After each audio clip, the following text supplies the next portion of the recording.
Going to jump into LG's email client here. You can use POP, IMAP, or Exchange accounts. With Exchange, you can pull down contacts, calendar appointments, and things like that. Right now, we're looking at a Gmail account I have configured. You can see I can also switch to an AIM account, and better yet, a combined view. And you can see how the different colors there show which account the message is coming from. Formatted text, see colors, italics, different font sizes, underlines, things like that.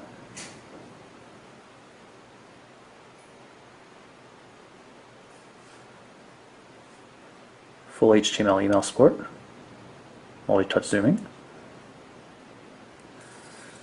Naturally, everything works in landscape mode as well.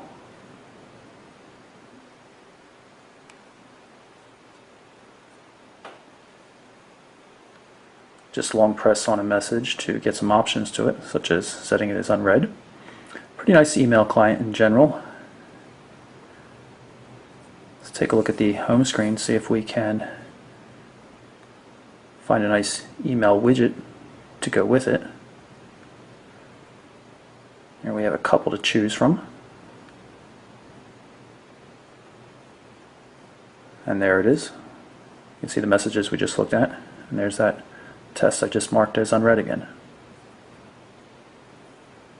Also notice up here in the top I have a new Gmail notification. Same Gmail account. So again, you can see how it looks in standard Gmail. No multi-touch zooming in the Gmail client though, but you do have things like priority inbox and other more advanced features like that that are found only in the Gmail client. Let's pull up the browser. I'm going to go to, say, USA Today. This is their mobile site.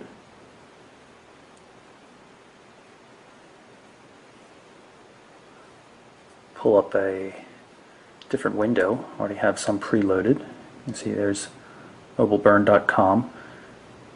An ad coming up. Flash ads. Built-in Flash 10.2 support here. Everything works pretty well.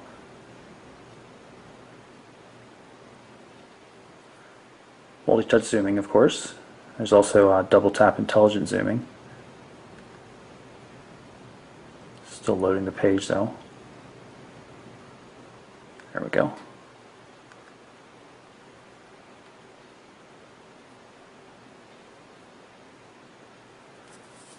Landscape view.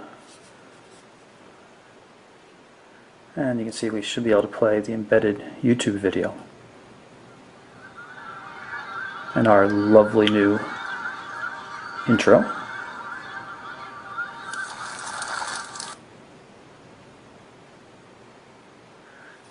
Go to the top, you'll be able to get to the bookmarks here. You can see how they're set. You can add a new bookmark, look at your most visited, history, and all that kind of stuff. Overall, very good browsing experience.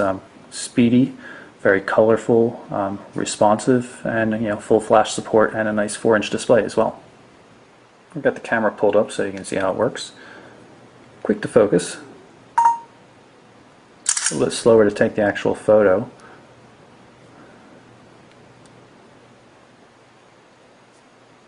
Pull up the controls right here along the left-hand edge. You can see that focusing mode, image size, 5 megapixel.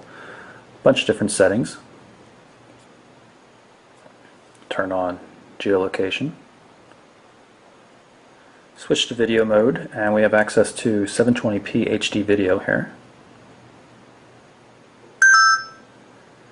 It's not pre-focusing or anything though. It appears to be somewhat fixed focus. There we go, it's focusing now, which is better than it was doing with the LG Optimus 2X. So it's nice and crisp there. So if I move around, it looks, yep, it's refocusing. Much nicer than on the Optimus 2X. Also gives you a chance to see the viewing angle of the Nova display. It's really quite impressive. We'll stop that and then we can play it back.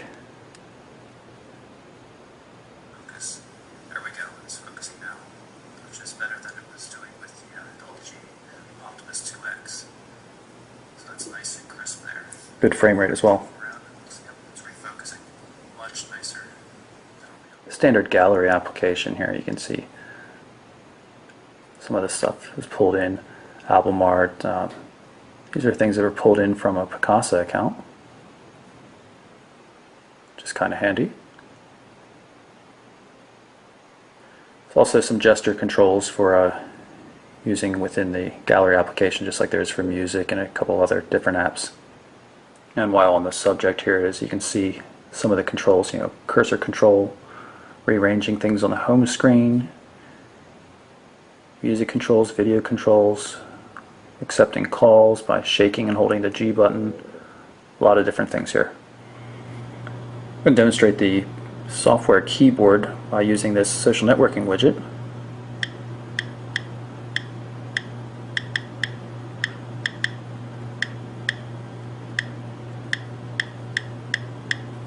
Of course, we can do landscape as well.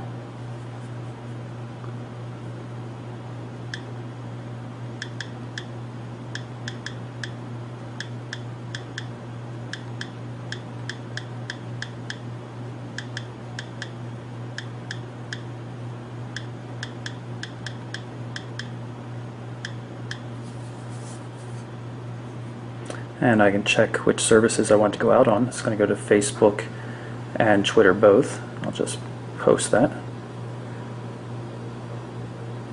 There you can see it was updated. In other apps like this memo widget or the text messaging app, you can get prediction as well, and autocorrection. I'll misspell prediction here.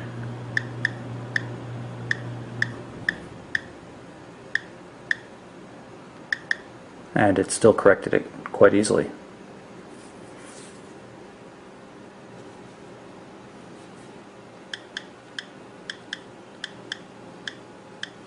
NORE will get fixed to more. I found the keyboard to work quite well, actually. I'm a little bit surprised because some other LG keyboards have been pretty weak. This one was pretty good right out of the box, except I did have to turn on autocorrect and predictive words.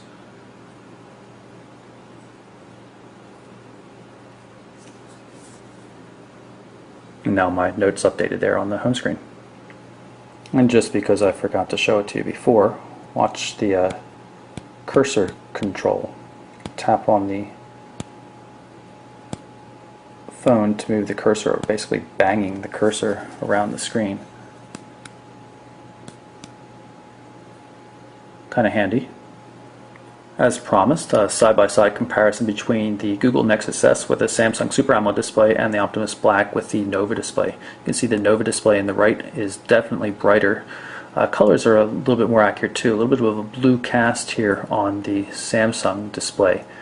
You see that again here, brighter colors and definitely better looking. Where you do notice the Samsung getting a bit of an edge is when it comes to color saturation, like these Easter eggs down at the bottom. They definitely look nicer on the Samsung Super AMOLED display, but fine detail and overall brightness is so much better. If you look at the hair detail on the displays, much nicer on the Nova display. Overall, 4 out of 4 photos look better with the Nova display than they do with the Samsung Super AMOLED, and that's really impressive because I've been a really big fan of the Super AMOLED displays for a long time, so LG's done a really good job with Nova. And lastly, I'm going to show off the home screen weather and clock widget powered by AccuWeather. In Marco Island, Florida right now. You can see we've got a pretty cool graphed view of current conditions. There's also a 15-day forecast as well. So that's my quick look at the very light, slim, and attractive LG Optimus Black with the brand new wide VGA Nova display. Really fantastic little phone, a lot of features, and just in a really small package. And of course it has all the apps, Google Maps, search, places, everything like that, and access to over 150,000 different apps in the Android market. So really a nice little device. Going to be hitting some of the global markets soon. Not sure if we're going to see a version of this in the US or not, hopefully. There again, you have it. It's the LG Optimus Black. I'm Michael Orl for MobileBurn.com.